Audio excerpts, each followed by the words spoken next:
Oh, j'ai enfin regardé Pearl, qui est une préquelle à X, mais qui pour moi, même si j'ai préféré X, je peux vous le dire tout de suite, oh, quelle claque. J'ai pris une claque. J'ai préféré X, mais clairement, Pearl a rendu X encore plus savoureux.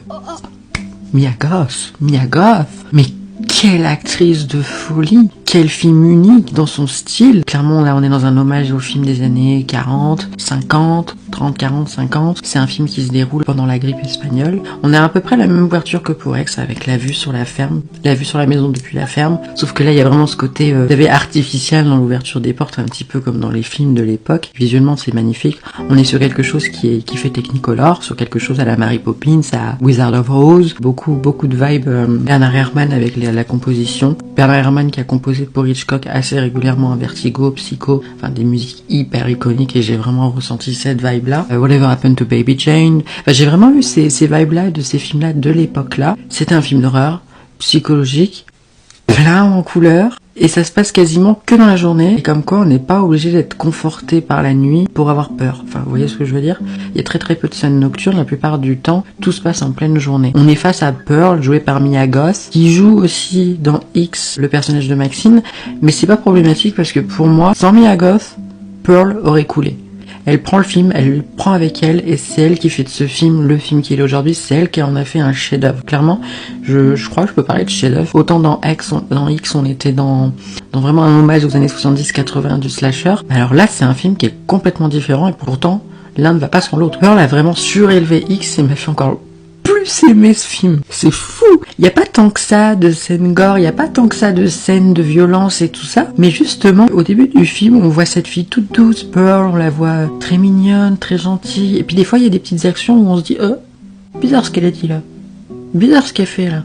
Bizarre quand elle se douche toute nue devant son père. Bizarre quand elle prend sa fourche, qui a apparemment ça doit être son arme de prédilection, la fourche, hein, puisqu'on la revoit plusieurs fois. Et qu'il tue ce canard et qu'après elle va nourrir l'alligator ou crocodile, je crois que c'est un alligator. D'ailleurs, petit personnage qui fait son retour, et qu'elle le nourrit et tout, et avec la fourche elle te défonce le canard pour aller nourrir l'alligator, et tu dis ouh, on sait que Pearl est une mauvaise personne, on sait comment elle va tourner. Dans ce film-là, on voit une jeune fille qui ne veut pas une vie qu'elle ne mérite pas. I do not want a life that I do not deserve. Malheureusement, ma fille, c'est ça le côté dramatique. C'est que c'est pas qu'un film d'horreur, c'est un film dramatique, mais horrifique, psychologique. C'est tellement efficace. Parce qu'en ayant vu X, Pearl aussi prend en valeur parce qu'on sait qu'elle va rester dans sa ferme de merde. On sait qu'elle va pas devenir la star qu'elle veut être, qu'elle pense être. On sait qu'elle va avoir une vie misérable qu'elle aime pas et qu'elle ne mérite pas. C'est ce qui fait que du coup, on ressent de la compassion pour ce personnage qui est, c'est une tueuse.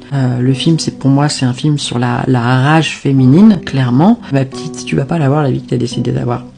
Et c'est tellement dramatique. Il y a cette scène de 8 minutes, je crois que c'est bien 8 minutes, où un espèce de monologue où elle fait ses aveux. Elle explique pourquoi elle a fait tout ça, elle explique clairement pendant 8 minutes, c'était incroyable. Mia Goth, donnez-lui un Oscar, enfin je veux dire, l'actrice de folie. Pendant 8 minutes, elle est là, elle nous explique, et on rentre dans la tête d'une tueuse, on ressent de la compassion pour elle, on la comprend, et c'est ça qui est encore plus horrifique, parce que le film est pas si gore que ça. Une autre société de production autre que A24, par exemple, aurait probablement préféré qu'il y ait plus de slash, plus de kills, plus de morts, plus d'hémoglobine. Il y a de l'hémoglobine dans le film, mais ce monologue de 8 minutes où elle explique pourquoi elle fait tout ça et qu'on rentre vraiment dans la tête et dans la psychologie d'une tueuse, c'est tellement plus efficace, tellement plus dramatique, tellement plus horrible et tellement plus effrayant que de voir du sang. Moi, c'est pour ça que j'aime beaucoup l'horreur psychologique, c'est pour ça que c'est ce que je préfère. My God! Le film est visuellement magnifique, il est très coloré et tout, mais en même temps, c'est un drame. Le film est un drame. J'ai l'impression de regarder Autant n'emporte le vent, mélangé à ce qui va suivre après. Massacre à la tronçonneuse, vous voyez, c'était Autant n'emporte le vent, Roméo Juliette, mais en version horrible. J'ai pris une claque, j'ai pris une énorme claque. Il y a un truc aussi que j'ai beaucoup aimé, c'est la scène avec le projectionniste qui lui fait voir un film X.